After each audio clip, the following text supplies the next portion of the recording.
आता धनगर मदतांनी तर सविस्तर तुम्हाला सर्व माहिती दिलेली आहे, त्याच्यामुळे मला बोलायला काय उरलेलंच नाहीये.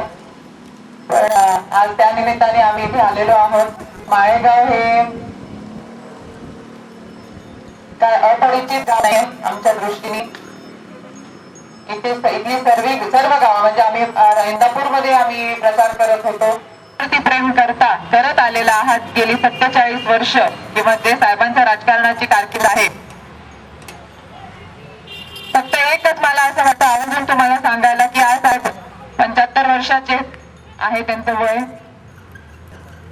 मला फक्त असं वाटतं की एक भेट म्हणून आपण त्यांना दर वेळेला जसं ताईंना तुम्ही भरघोस मतांनी निवडून दिलेलं आहे तसंच या वेळेला सुद्धा निवडून द्याल याची मला खात्री आहे. आणि हीच एक भेट आपण पवार साहेबांना देऊ शकतो.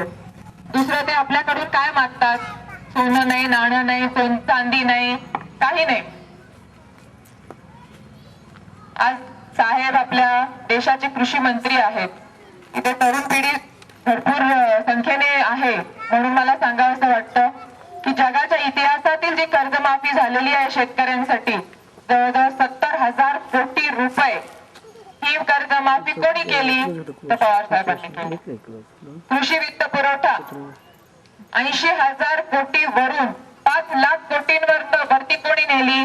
तर साहेबांनी नेली. महिलांना 50% आरक्षण दिलेलं आहे हे तुम्ही सर्व जाणतात. पण मुलींना त्यांच्या वडिलोपार्जित संपत्तीमध्ये समान हिस्सा मिळावा हा कायदा पवार साहेबांनी केला. सेनेमध्ये मुलींनी अधिकारी व्हावं, आर्मीमध्ये, याचे हे क्रांतिकारी निर्णय हा साहेबांनी घेतलेला आहे. असे अनेक कामं आहेत, उपक्रम आहेत, तर वेळ पुरायचा नाही. तर अशा साहेबांचे हात जर आपल्याला बळकट करायचे असतील, जे आपलं तुम्हा सर्वांचं जे स्वप्न आहे की ज्या उच्च पदावरती आपल्याला साहेबांना पाहायचं आहे, ते जर स्वप्न आपल्याला पूर्ण करायचं असेल तर त्यासाठी आपल्याला साहेबांचे हात बळकट करणं अतिशय गरजेचं आहे. आणि ती जबाबदारी आहे फक्त तुमची आणि माझी. आज अनेक लोक येतात, नवीन पक्ष येतात, नवीन व्यक्ती येतात. तुम्ही सर्वजण पेपर वाचता, सुज्ञ आहात तुम्ही सर्व जनता. एक असाच पक्ष आलाय नवीन, रोज मी टीव्हीवरती बघते, पेपरला वाचते. त्यांचा जो प्रमुख आहे त्याला इतकं बदलून काढतायत लोक, म्हणजे बिचाऱ्याची मला दया येते की एवढं पण हाल करू नये एखाद्याचे. पण तो येतोय, त्याला वाटतंय की नाही आपण धडपडलं पाहिजे. पण तुम्हाला असं वाटतं का की 40 दिवस ज्यांना सरकार चालवता आलं नाही त्यांनी 40 वर्ष राजकारणारे साहेब आहेत यांच्याशी सामना करावा का? कुठे साहेबांचा अनुभव, कुठे साहेबांचं उत्तम नेतृत्व, त्यांचा प्रचंड जनसंपर्क, तळागाळातल्या लोकांशी त्यांचे संबंध. आपण नेहमी सर्वांचं त्यांच्याबद्दल ऐकतो की ते प्रत्येक व्यक्तीला नावाने ओळखतात. दिल्ली मधला एक किस्सा झालेला तुम्हाला सांगते मी. आपल्या महाराष्ट्रातल्या काही महिला ऋषिकेश हरिद्वारला गेलेल्या होत्या. अनेक जणांना कदाचित माहिती पण असेल. त्या महिला सकाळी दर्शन करून आल्या, संध्याकाळी त्यांच्या बसेस दिल्लीमध्ये परत आल्या. एक बस मागे राहिली चुकून. त्या इतर ज्या महिला होत्या त्या घाबरल्या. आता काय करायचं, दिल्ली हा प्रदेश माहितीचा नाहीये. त्यांना एक वेळ सुचलं, त्यांचा एक कोणी पत्रकार ओळखीचा होता, त्यांनी त्या पत्रकाराला फोन केला आणि त्याला सांगितलं की असं आमची अडचण आहे आणि तुम्ही कृपया पवार साहेबांना त्यांच्या कानावर तुम्ही घालाल का?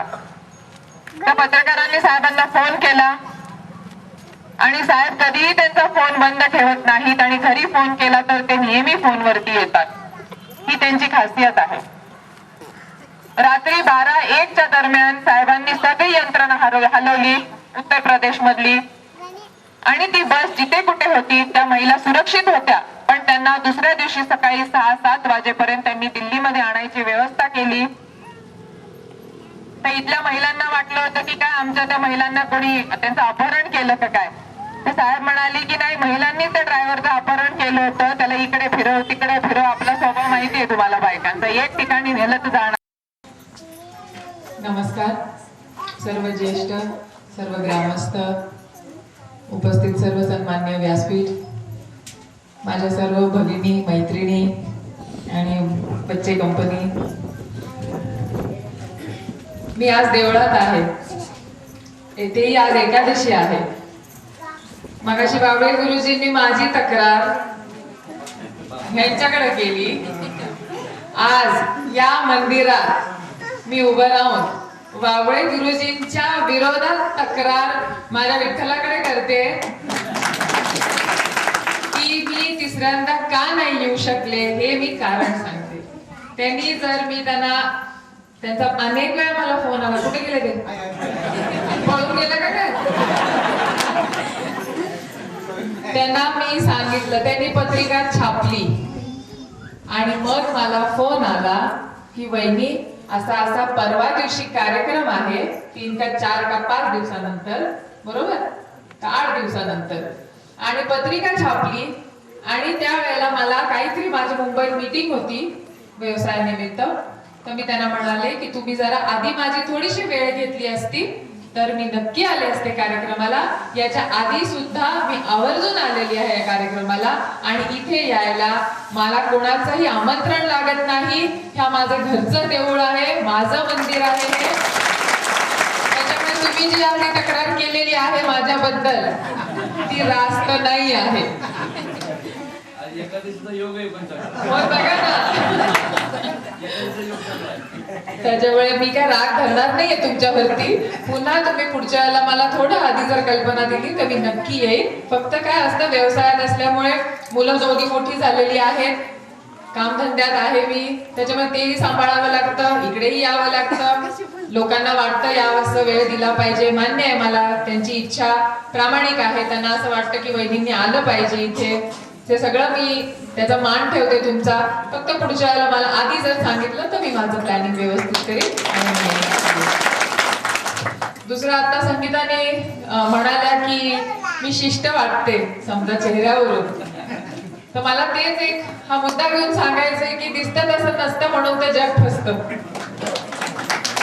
आणि जो हा प्रकार आता सध्या आपल्या राज्यात चाललेला आहे की परराज्यातून लोक येतात आणि जी स्वतःची ती एक आपल्याला एक रंगीत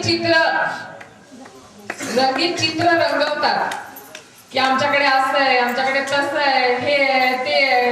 हे कोणी पाहिलंय का? आपण नाही पाहिलंय. संगीताताईंनी माझा स्वभाव कसा ओळखला, ते आम्ही एकत्र काम केलेलं आहे, त्यांना माझा सहवास झालेला आहे, त्यामुळे त्या आज जरा जास्त चांगल्या बोललेल्या आहेत असं मला वाटतंय.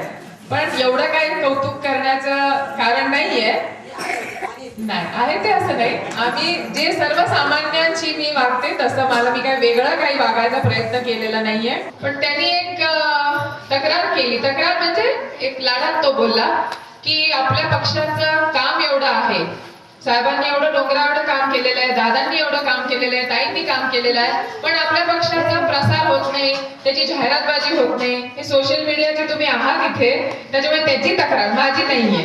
तर त्याचा निरोप फक्त तुम्हाला मी देते की तो म्हणाला की आपल्या पक्षाचं तेवढं बाहेर जाहिरातबाजी होत नाही. आणि त्याच्यामुळे हल्लीची जी नवीन पिढी आहे, जो युवा वर्ग आहे, त्यांना असं सगळं इन्स्टंट पाहिजे असतं, सगळं तयार पाहिजे असतं.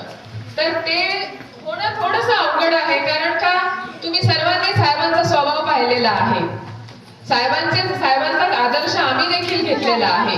आम्ही देखील आता मध्यंतरी जे काही समजा उपक्रम घेतले असतील, इंदापूर तालुक्यात असतील, अनेक कार्यक्रम घेतलेले आहेत, पण त्याची कुठल्याही प्रकारे जाहिरातबाजी केलेली नाहीये किंवा स्वतःहून आम्ही सांगायचा कधी प्रयत्न केलेला नाहीये आणि करणार देखील नाही.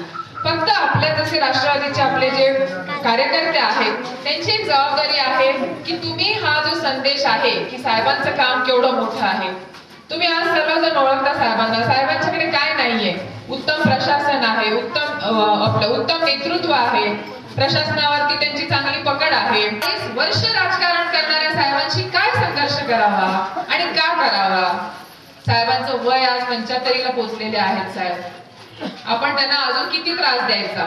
मला वाटतंय की आपण त्यांना जर काय भेट जर देऊ शकत असलो तर या विठ्ठलाच्या मंदिरात मी आज सांगू इच्छिते की तुम्ही सर्वांनी ही भेट पवार साहेबांना 17 तारखेला त्यांची कन्या जी आहे सुप्रिया सुळे यांना भरघोस मतदान करून 1 नंबर क्रमांकाने निवडून आणलं पाहिजे. आणि आम्ही इंदापूर दौरा तालुका तिकडे आमचा प्रचार दौरा चालू होता, त्यातून वेळ काढून दीपक तावरे, बापू तावरे, आम्ही जसं त्यांना बापू म्हणतो, त्यांना आम्ही त्यांचा मान ठेवून आज मी आणि बापू दोघंही आज आलो की बाबा नाही, माळेगावमध्ये फिरलं पाहिजे. आपलीच लोक आहेत, घरचीच लोक आहेत, पण कधी कधी असं होतं घरच्याच लोकांना आपण इतकं गृहीत धरतो की आपण त्यांना तेवढं मान देत नाही. तर ती गोष्ट न धरता आज मी आणि बापू घरच्या लोकांनाच आम्ही इथे समक्ष भेटायला आलेलो आहोत. आणि बापूंचं जर काही नाराज असतील किंवा काय गप्प असतील तर मला असं वाटतंय तुम्ही तसे राहू नका. ते एकंदरीत शांतच आहेत स्वभावाने, ते जास्त बोलत नाही, पण अतिशय त्यांचा स्वभाव मन मिळावा आहे, प्रेमळ आहे. आणि अतिशय म्हणजे मला जेव्हापासून माझी त्यांची ओळख झालेली आहे, मला कधीही त्यांच्याबद्दल मनामध्ये कधीही असं वाटलं नाही की ही व्यक्ती जास्त काय बोलत नाही. थोडं बोलतील, मोजकं बोलतील, पण प्रेमाने आदराने बोलतात नेहमी. आणि मला त्यांचा अभिमान आहे, त्यांनी आज हे सगळे कार्यक्रम आयोजित केलेले आहेत. आणि आयुष्यामध्ये कधी कधी काही गोष्टी आपल्याला मिळतात, कधी कधी काही गोष्टी नाही मिळत, यश मिळतं, अपयश मिळतं. आपण आपलं काम करत राहायचं असतं. कर्मण्येवाधिकार असते जे म्हणतात, आपलं काम आपण करत राहिलो, मागून यश आपोआप तुमच्या पाठीशी येत राहील आणि येत राहणार. मी आणि बापू सतत तुमच्या मागे आहोत. आमचे जे सर्व जे आपले मित्र परिवार आहेत, काळे सर आहेत, भाऊसाहेब काटे आहेत, राहुल गोले आहेत, अनेक जी लोक सगळे आज आमच्या बरोबर आलेली आहेत, ती सर्वजण तुमच्या पाठीशी आहेत. आणि हा हसरा चेहरा असाच कायम ठेवायचा आहे. आणि मला कोणी एक जर वाटलं तुम्हाला की हसत नाहीयेत तर मला डायरेक्ट फोन करून सांगायचं की बापू आज हसत नाहीयेत. तर एवढी माझी तक्रार आहे विठ्ठलाच्या मंदिरात की आजपासून बापू खळखळीत हसणार आहे. आणि भाषण करायला शिकणार नाही, येते ते ना बोलायला, पण ते आज नाही करत आहेत. नाहीयेत का? राजाभाऊ निंबाळकर आहेत, आमचे अनिल काटे आहेत, महादेव कचरे आहेत, अशी सगळे लोक जे आमचा मित्र परिवार आहे हे बापूंना खूप जवळून ओळखतो आम्ही. त्याच्यामुळे ह्या सगळ्या गोष्टी आपण सोडून द्यायच्या. प्रत्येकाला आयुष्यामध्ये काही ना काहीतरी आम्हाला पण अडचणी येतात, आम्ही सोडतो आणि जातो पुढे. कुठे कोणाला रडायला कोणाला वेळ आहे? आयुष्य आहे थोडं, मजेत राहायचं. आता ह्याच्यावरून म्हणून आता मला एक छोटासा किस्सा आठवतो. कालच्या परवाच मी वाचलं कुठेतरी, एक माणूस जातो नावाच्या ह्याच्या दुकानात आणि त्याच्या डोक्यावरती फक्त 8 केस असतात मोजून. तर तो जातो, तर तो नावी म्हणतो काय करू साहेब, मोजू का कापू? तर तो म्हणतो नाही नाही, रंगवा. असं आयुष्य पाहिजे, आपलं आयुष्य रंगीत ठेवलं पाहिजे, अजिबात रडायचं नाही. कुठल्याही गोष्टी आपण आपलं काम करत राहायचं. देव आपल्या पाठीशी आहेच आणि राहणार कायम. आणि पुन्हा येतोय आपण सर्वजण इथे आलात, ज्येष्ठ लोक बरीच आहेत, महिलांना स्वयंपाक करायला आज उपासच आहे नाही का, त्याच्यामुळे चला आज खिचडीवरच भागवत आहे. आणि आम्हाला देखील आता पुण्याला पुढे जायचं आहे 2-4 अजून सभा करून. आणि पुन्हा एकदा मी या मंदिरात येणार आहे. आणि बाबळे गुरुजींना सांगायचं तुम्ही की बहिणींना आधी सांगा, म्हणजे बहिणी आवर्जून येतील. आणि एवढं सांगून मी माझे 2 शब्द संपवते. 17 तारखेला विसरू नका महिलांनी जायला. 12च्या आत ऊन व्हायच्या आधी जावा. आणि जे ओळखपत्र असतं तुमचं ते बरोबर घेऊन जावा, म्हणजे परत जायला नको उन्हामध्ये. आणि एवढं बोलून मी तुमची रजा घेते. धन्यवाद.